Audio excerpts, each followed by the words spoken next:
There once was a fearless girl who became a fearless woman.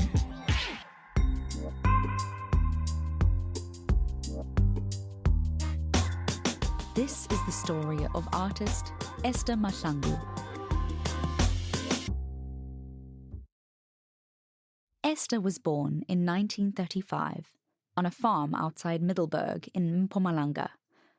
At 10 years old, Esther used to watch her mother and grandmother painting their house in symbolic, colourful patterns, following a long Ndebele tradition.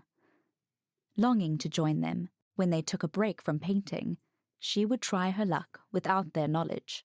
But when they returned, they scolded her, telling her to never do that again as her lines were skewed. She tells of how, every single afternoon, when they went to have a nap, she would try to paint. She would get into trouble every day until eventually, she says, they realized that in her heart she wanted to paint. Gradually, she was granted a small space at the back of the house to paint. With daily inspections by her mother and grandmother, and as her artwork improved, she was eventually allowed to paint the front of the house. Esther often says that to paint is in her heart and in her blood. For generations, Ndebele women have taught their daughters to bring respect and admiration to their homes by painting them with murals of brightly coloured black-bordered geometric designs. In the old days of purest tribal custom, the art told of a wedding or initiation rite or period of mourning that had visited a particular household. Seeing a painting underway, a villager walking by would know that something new was afoot. You might call it an African telegraph, Esther has explained. Ndebele art traditionally has been women's art. Women are the keepers of the home in Ndebele culture, and that means they are expected to paint the walls of their houses just as their mothers and grandmothers did. According to Esther, when you get married, you paint your first house.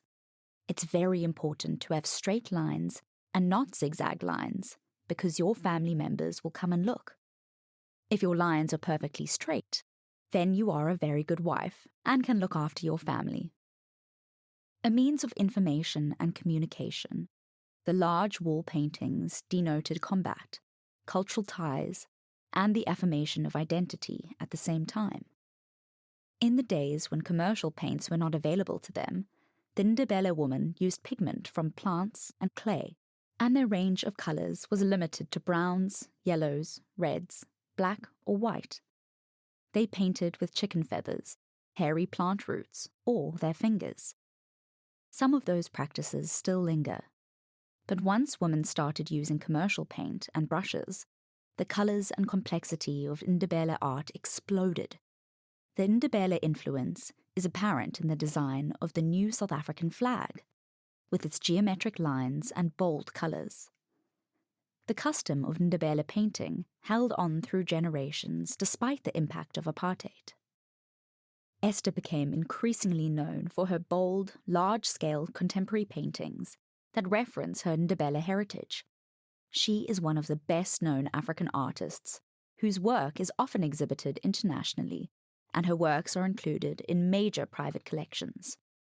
She first gained international recognition in 1989 at a European art exposition, and later she was commissioned by BMW to create an art car. Among South Africa's most famous living artists, who has exhibited in some of the world's most respected museums, she was the first person to transfer the time-honoured Ndebele style of painting from the wall to canvas, effectively promoting and preserving the art form.